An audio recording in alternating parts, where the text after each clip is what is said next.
I've been trying to think about what I could say to you today. It's a very special day, reflecting.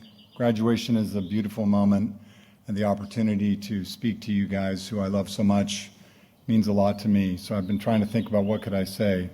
So I wrote something in the last several months, and it's called I Hope.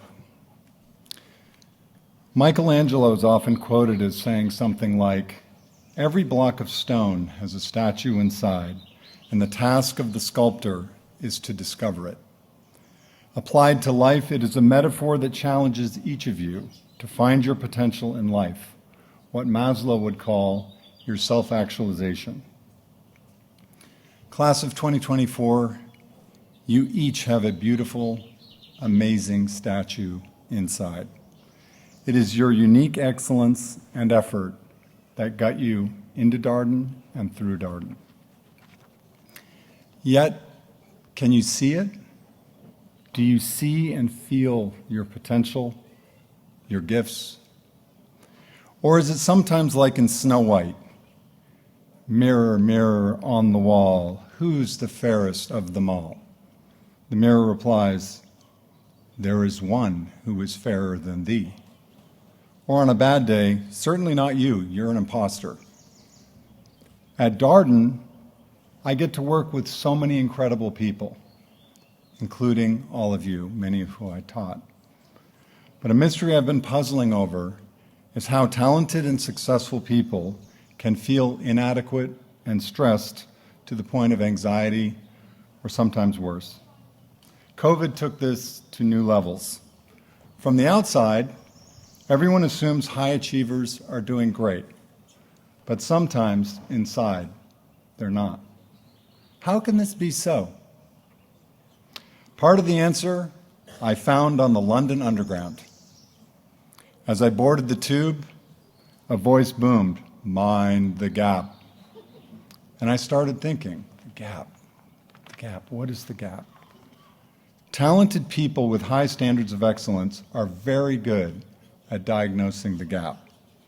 How far you're away from a goal, how many problems you got wrong on a test, what your development needs are, what your inadequacies are, how much more money someone else might have, what you could have done and should have done, but didn't. It's common for high achievers to focus on the gap, where you think you are versus where you think you ought to be, and what that actually means. Some people suffer from hubris, the opposite, and overestimate the starting point. Yet the trouble for many is they measure the gap with others versus rising expectations. In a world of 8.5 billion people, social comparison is the norm. I thought my vacation was great until I looked on Instagram and saw how much more epic someone else's vacation was. Or I thought I was a fast writer until I met ChatGPT. The comparison gap influences our perception of our own progress, even if objectively you've improved a lot. When expectations rise faster than our progress, we risk feeling inadequate or unsatisfied, even though actually you're improving. As the points of comparison move, so do the goalposts. On the flip side, we all experience these moments of exhilaration, like meeting somebody that we like, learning to ride a bike, mastering a new skill. There we feel progress, we feel in self-improvement, positive energy surges, possibilities seem endless.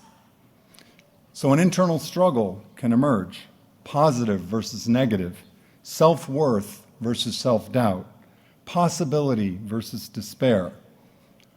I know I have experienced this. But how do we win that tug of war? I want to share with you a few ways of thinking about it. First, stop leaping to judgment. Philosopher David Hume famously wrote that we cannot draw moral prescriptive conclusions from normative factual descriptions. In other words, what ought to be from what is. We draw conclusions about ourselves as a good or bad person all the time based on a single fact or limited facts. This is called Hume's fork. It goes like this: you secured the job or didn't, You performed at work or didn't. You gained financial assets or didn't, or you are liked by somebody or aren't. But it ought to have been better. This is a category mistake. What ought to be focuses attention on the gap versus expectations, inadequacies and injustices, negative self-talk, regret, and even anxiety from never meeting your own prescriptive standards. Thus, ironically, the fastest way to decrease your well-being may be to accelerate your expectations for it. It only takes a second. Don't let tomorrow rob what is today. Second, focus not on AI, but I.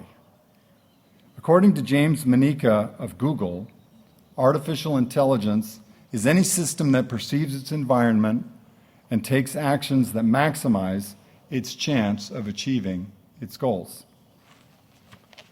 Self-intelligence, or what I call I, in quotes, I squared, if you will, for I intelligence, a version of Greek's Delphic temple, know thyself, is a system to learn how to learn, increase intelligence, and achieve your individual goals. We must start by understanding ourselves and our strengths. Instead of focusing on what you don't have, focus and appreciate your unique strengths and your virtues. This is what the father of positive psychology, Martin Seligman, calls your signature strengths. What makes you, you? In the world of AI, building intelligence about how you, as a human, learn and feel, and how you improve your well-being really matters a lot. Third, practice gratitude. Cicero called gratitude the mother of all virtues. I believe that gratitude is a partial antidote to envy and social comparison, and it actually increases your well-being. Each one of you are so special and able to do amazing things in the world. Believe in yourself and build conviction for this belief by understanding your excellence and your special signature strengths and values, by exercising gratitude for what's going right and all of those who help you along the journey. A bonus can come from bringing it out in other people. Fourth, remember your most important investment is in you and your well-being. Many of you came to business school for a return on investment. That's understandable. An elite graduate business school education is expensive. But how should you calculate ROI over your lifetime? I've come to believe that in an objective function for your life, the letter I in your personal ROI is a return on I, meaning yourself. Your self-conception created by your own intelligence. The return currency of the equation is well-being and fulfillment. And the system for creating it, your intelligence, is how you maximize that well-being. Life's conceptual equation, therefore, is both objective and subjective, very personal, iterative, and recursive. In effect, it's the goal of the goals.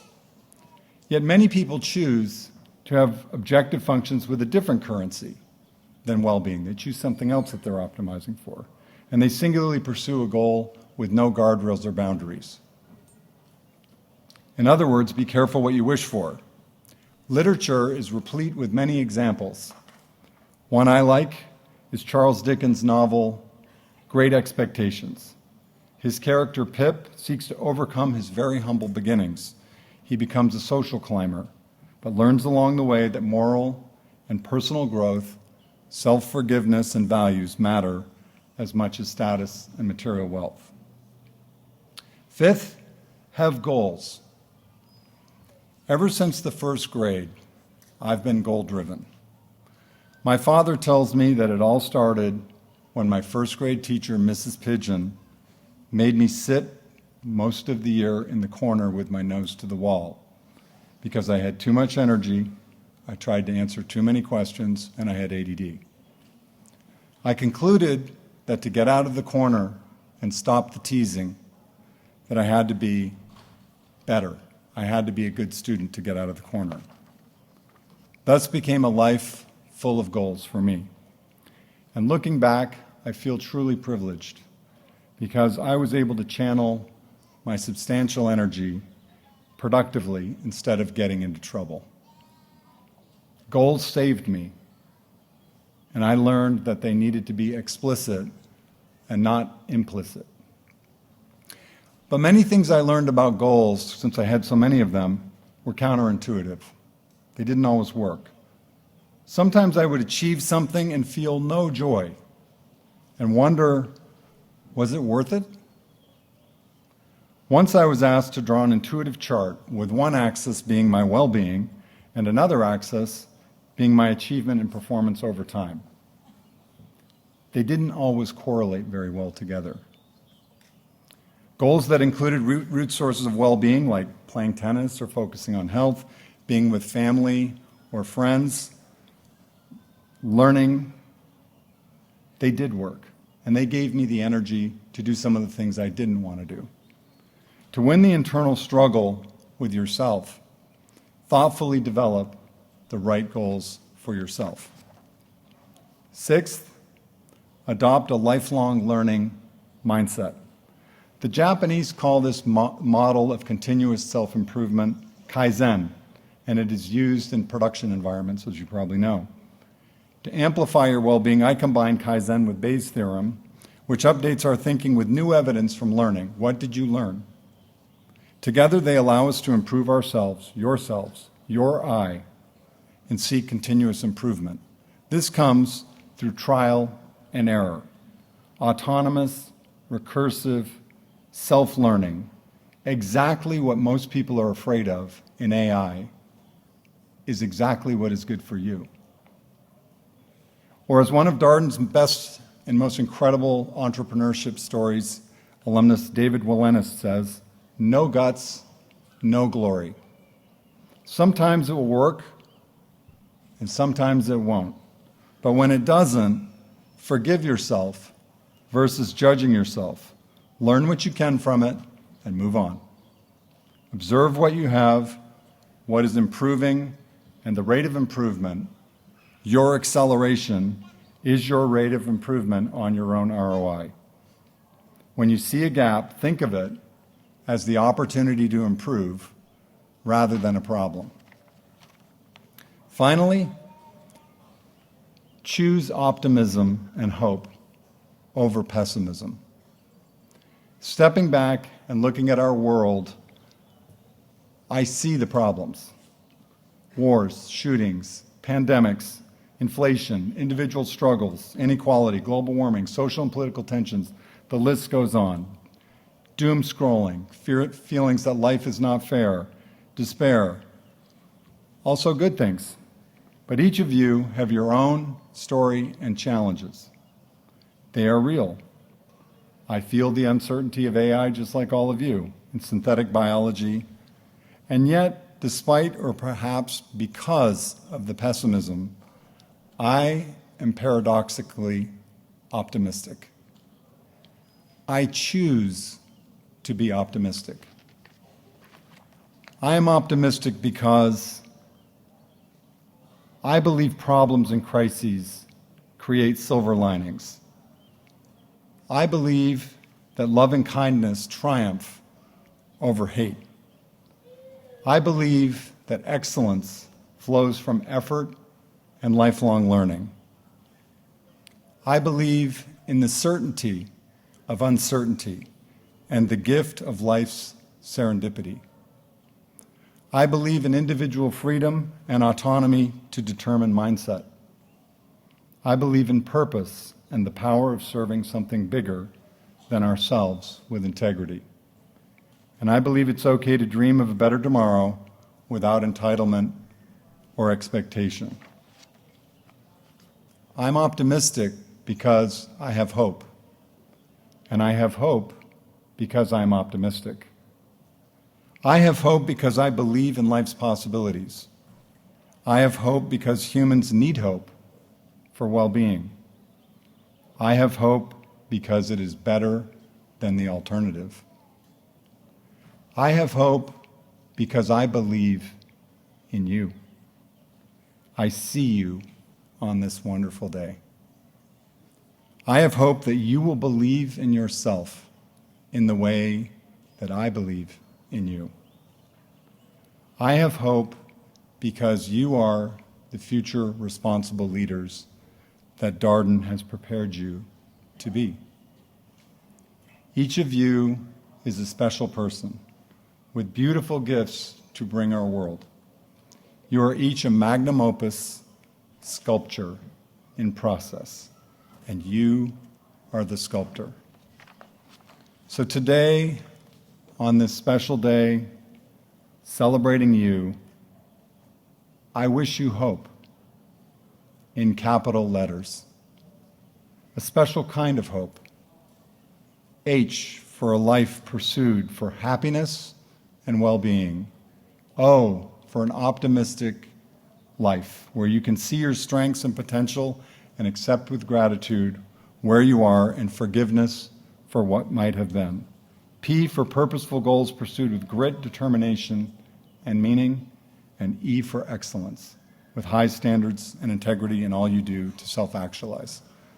Happy, optimistic, purposeful excellence.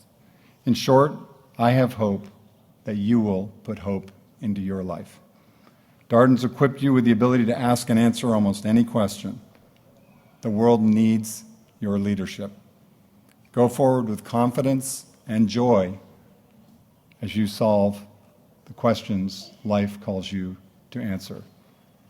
Class of 2024, you are ready. Thank you for listening.